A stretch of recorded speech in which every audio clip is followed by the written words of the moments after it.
Hello, this is Gavin, back with another video. I can't believe I just said that.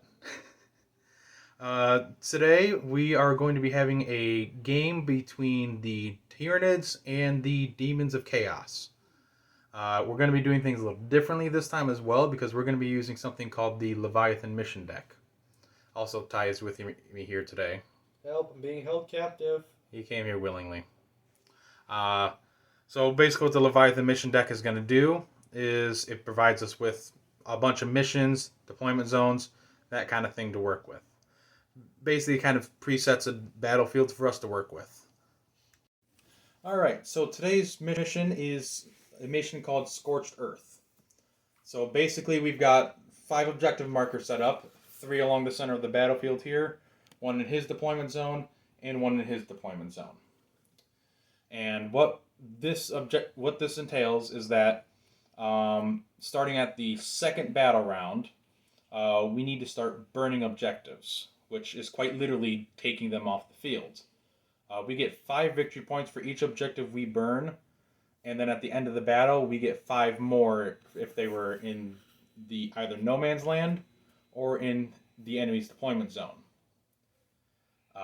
We've got secondaries as well, though those change over time, so we probably won't be including those in this video.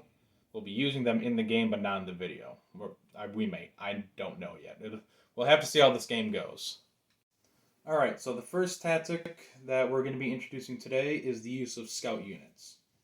Some units have scout in however many inches, which means that before the game even starts, they can be moved anywhere on the field in that number of directions.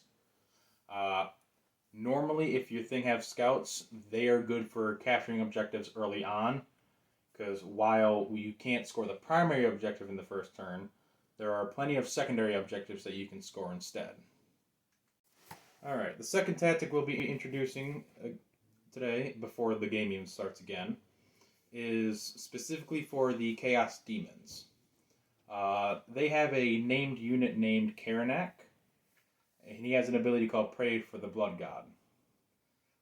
What this does is that you can select an enemy unit, and Karanak can reroll hit and wound rolls against them. I recommend using this not on a unit you want to see gone immediately, but on units that are going to be in your way before you get to that unit. Because every time you kill the unit that you've targeted, you can switch your sights onto a different unit. Alright, the third tactic we're doing today is going to be for the demons specifically again.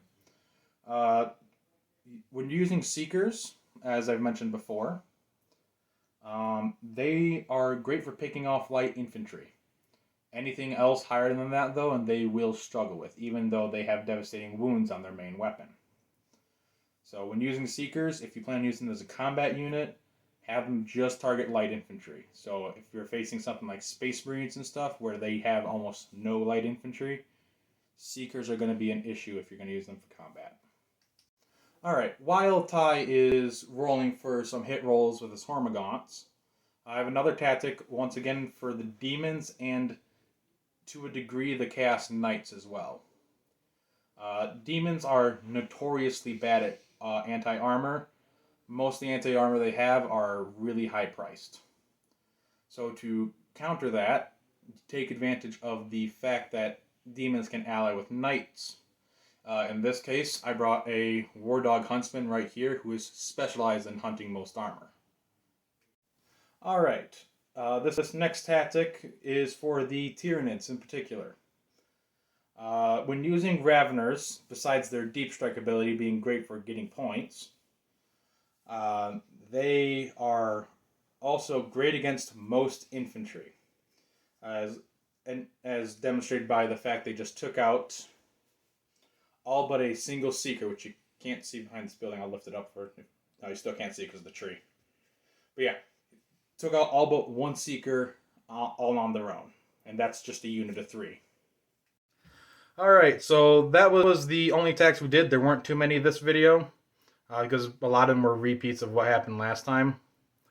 The winner of the battle ended up being the demons here, led by the Spoilpox Scrivener, versus his flying Tyrant, which you may notice my face is a little red. It was a very, very close game. Came down literally neck to neck. So that's it for today's video. Hope you all have a good day or a good night.